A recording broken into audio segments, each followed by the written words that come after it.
Assalamualaikum. Selamat kembali ke channel Encik Zul. Okay, 2 episod sebelum ni aku dah bercakap mengenai persediaan. Okay, persediaan sebelum kita start berlari. And then aku dah sebut pasal larian yang perlu untuk beginner dan juga pelari-pelari casual lah yang baru rasa nak start lari.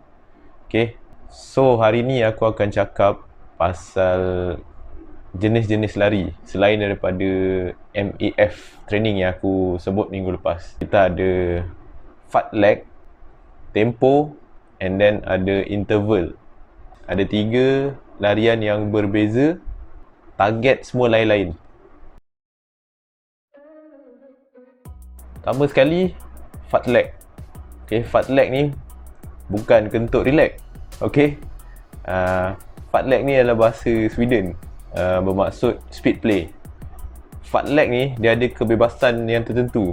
Maknanya korang boleh plan sendiri korang punya pace. Konsepnya dekat sini, korang lari bergantung kepada tanda-tanda yang ada dekat track korang lari. Contoh macam tiang lampu, atau mungkin papan iklan, ataupun pokok. Korang boleh start dengan easy. Okay, macam biasa dalam 15 ke 20 minit jogging ataupun dalam lebih kurang 2 km. Okay, so korang boleh tandakan daripada pokok ni mungkin 2 pokok. Kalau korang guna tiang, mungkin daripada tiang ni mungkin sampai tiang ketiga korang akan maintain pace yang lagi laju daripada korang punya easy jog. Lepas tu korang lari macam biasa, mungkin selang dalam 5-6 minit korang nampak ada satu tanda lagi yang korang boleh guna. Okay, korang set. Itu semua bergantung kepada apa yang ada time tu. So fartlek ni dia ada kebebasan. Aku pernah buat weekend. Okay, weekend run aku. Disebabkan keadaan terlalu panas, heart rate aku tak boleh stay bawah MAF. So aku buat fartlek. Okay, aku buat dalam 4 session untuk fartlek. Time tu aku bergantung kepada pokok dan papan iklan. So aku target, okay, aku akan lari laju daripada sini sampai ke papan iklan color biru ataupun color hijau macam tu. Aku buat tu supaya aku punya larian tak jadi satu junk miles. Okay, satu larian yang tak ada significant untuk kau punya training. Okay, interval ni dia ada sistem. Okay, dia seakan-akan fartlek tapi kita akan control. Maknanya dia ada satu session yang fix. Contoh ini training yang aku buat lah. Okay, aku punya training, aku gunakan sistem 30-20-10. Okay, apa itu 30-20-10? 30 pace MAF, 20 dekat anaerobic, and then 10 second dekat VO2 max. So itu perancangannya. Okay, interval ni dia adalah satu hard effort dalam short session. Biasanya interval tak lebih daripada 60 minit, termasuk warm up dan juga cooling down. And then korang punya kaki akan burn lah. Masa korang akan rasa dalam 2-3 hari jugalah kalau korang buat proper session. Tempo run, sebenarnya tempo run adalah salah satunya run yang aku belum buat lagi.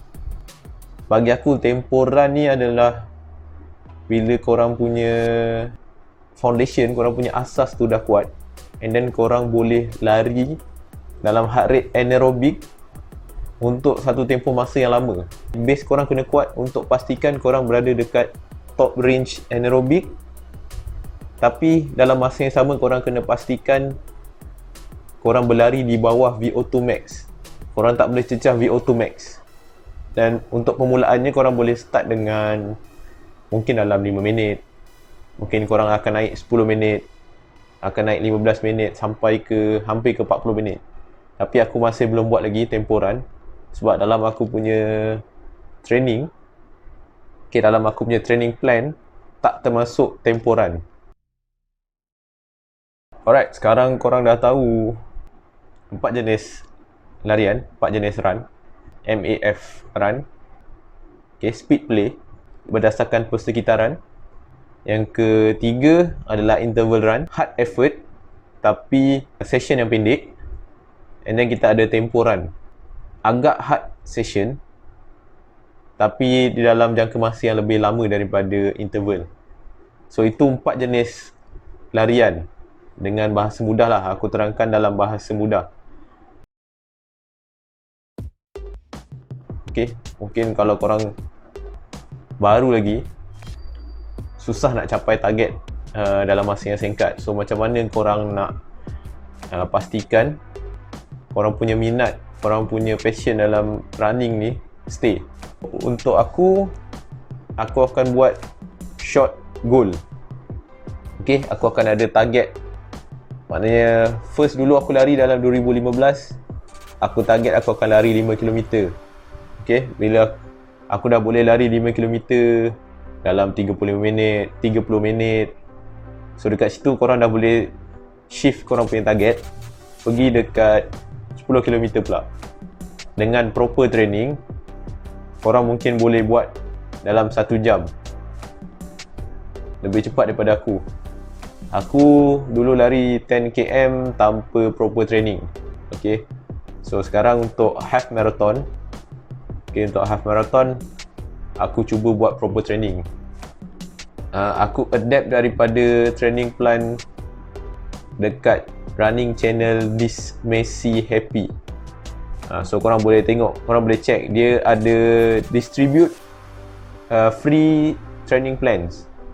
Dia ada 5k, dia ada 10k, dia ada half marathon dan full marathon. Bila korang dah ada target, korang nak ikut satu-satu plan tu, korang kena pastikan body korang boleh ikut. Kalau contohlah, kalau plan tu 1 minggu dia akan ada 4 run. So kalau korang rasa tak boleh 4 run untuk 1 minggu, korang cut 1 run. Mungkin easy run yang kedua tu korang cut. Sebab kalau body korang letih sangat, korang akan lebih senang untuk injured. Gunakan training plan hanya sebagai guide. Diorang yang buat training plan ni, diorang akan ada satu assumption. Maknanya kalau diorang buat training plan untuk half marathon, diorang akan assume yang korang boleh lari 10km ataupun 12km dengan senang. Maknanya korang punya weekly mileage tu dah mencecah sampai ke 40km, 30 ke 40km seminggu. Maknanya korang tak ada masalah untuk consistency. So korang kena take note lah benda-benda macam tu. So untuk training plan aku akan share dalam next episode.